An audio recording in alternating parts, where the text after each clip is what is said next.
I just got back from playing the Amateur Championship and I'm going to give you a bit of an insight into how it went and what happened. The Amateur Championship is essentially the biggest amateur golf tournament that we hold here in the UK.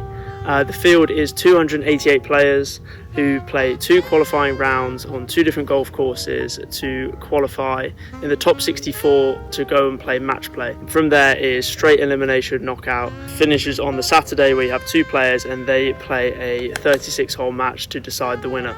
45 nationalities of people playing. So some of the best players in the world were actually playing, which is pretty cool actually when you think about it. This year it was held at Royal St George's and Royal Cinque Ports Golf Club, 2 golf courses that have been right at the top of my bucket list for quite a while actually. So to be able to play them in a tournament like this, it was an absolute pleasure. So I drove down Friday morning, got to Cinque Ports at kind of around about 3 o'clock. Pre-qualifying had just finished, so managed to do a little bit of chipping and putting, just did a couple of gate drills on the putting green, and then we did a little bit of chipping as well, just to kind of get used to the links turf again. I've been back home for a couple of weeks, so got used to playing parkland golf, and then we kind of just wanted to familiarise ourselves with what we were doing for the next couple of days.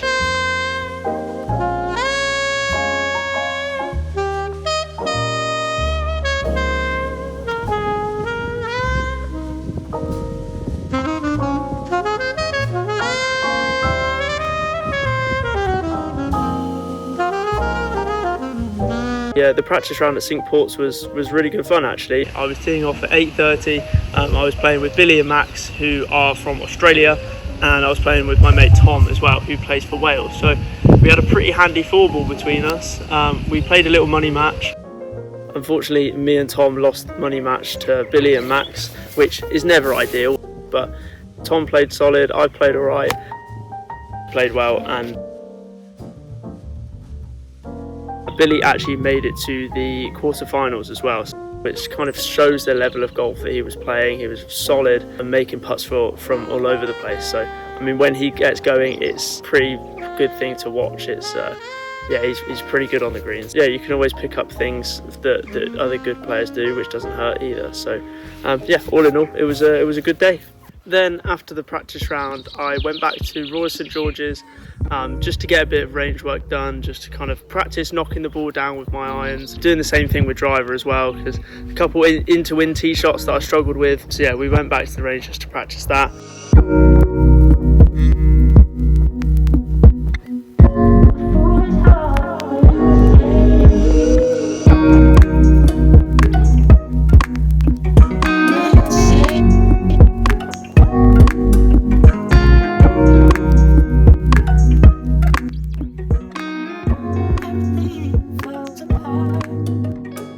That then brought us to the second practice day. I was playing at 8:30 again, this time at Royal St George's. I managed to get quite a lot of good footage actually before we went out, so yeah, cue the montage.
So that meant that all of our prep was done at that point, and that led us into the first round of the stroke play. My tee time was at 12:50 at Royal Cinque Ports, so we had good conditions, so put ourselves in the fairway, you know, anything could happen. Straight out the blocks, we bogeyed the first, which not ideal. It's a pretty simple first hole as well. I just hit my drive in the right rough. I had to chip out and made a pretty kind of routine bogey after that. We ended up going through the front nine at 1 under. I think I'd birdied 2 of the par 5s. And then we got to 11, where kind of disaster struck really. I made a 9. Yeah, we made a quintuple bogey on the 11th hole, which put us to 4 over par for the tournament. That kind of just put us right out of it. I mean, a 9. Yeah.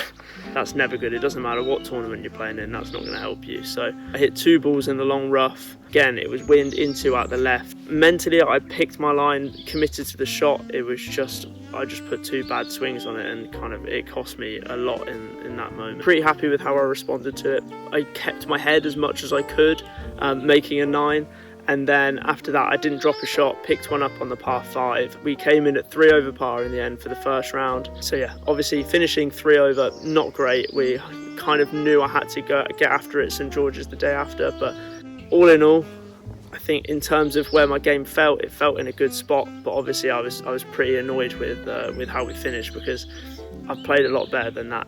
You've got to look at the positives, and actually the game was in good shape. We were feeling all right going into St George's. Obviously, it's a pretty tough golf course, and having to shoot 3-4 under is going to be a bit of a task. But you know, we knew it was possible, so we kept our head up, and then we kind of just optimistic to see what the next day could hold.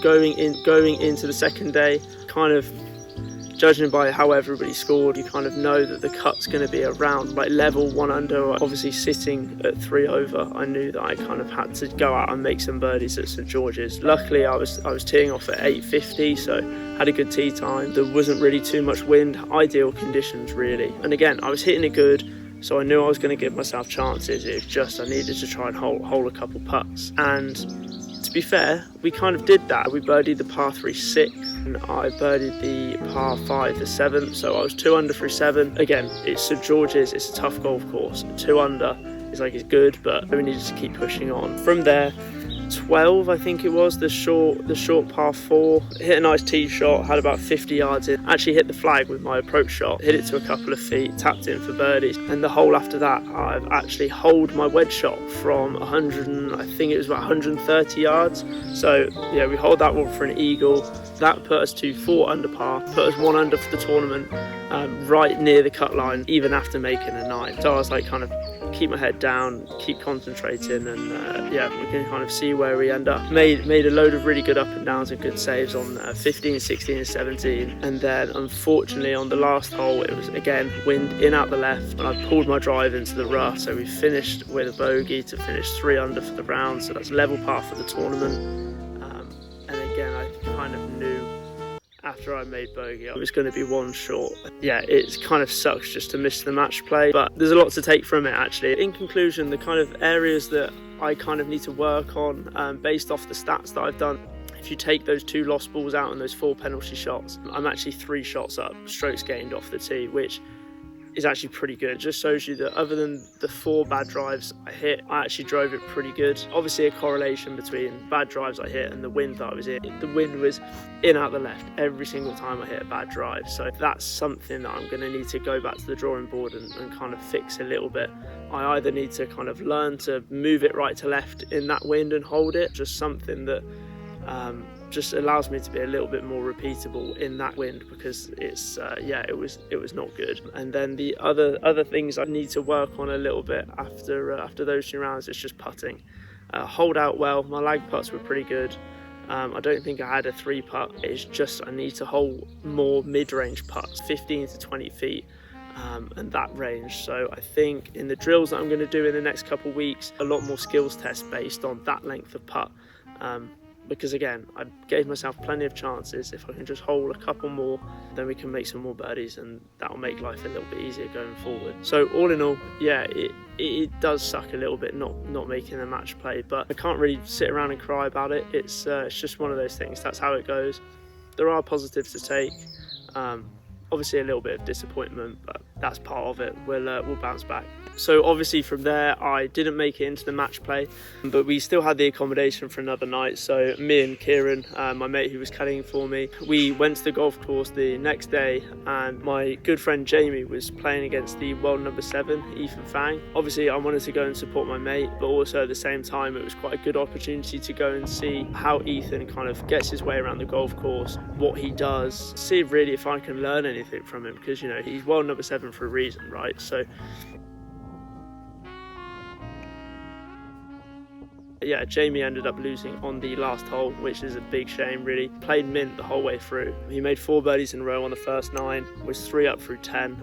Unfortunately, Ethan just switched it on at that point. He made 4 birdies in 6 holes on the back 9 of St George's, and he beat Jamie 1 up in the end. Yeah, it was quite interesting watching Ethan play actually, because he literally only hits low fades off the tee. He's a very steady golfer, hits it very straight, but his putting I think was probably the most impressive thing from me. Just looked so good over the ball. Even the putts he didn't hole just looked like they could go in the hole. Definitely something to look at for my game, because I'm not quite there with my level of putting. Watching Ethan definitely put that into perspective for me. And actually, day of recording this, he's actually gone on to win the whole thing. So I think he's just jumped up to number 5 in the world. It was good to watch him play, and actually I learned quite a lot from it. So I would much rather have been playing, but again, it wasn't all lost. I learned some things. To end, I just want to say a big thank you to the R&A. It is the best run amateur event that we play in all year, and it was a pleasure to play. So yeah, thank you to the R&A. Obviously this was my first YouTube video, so I'm kind of still picking up what I need to do.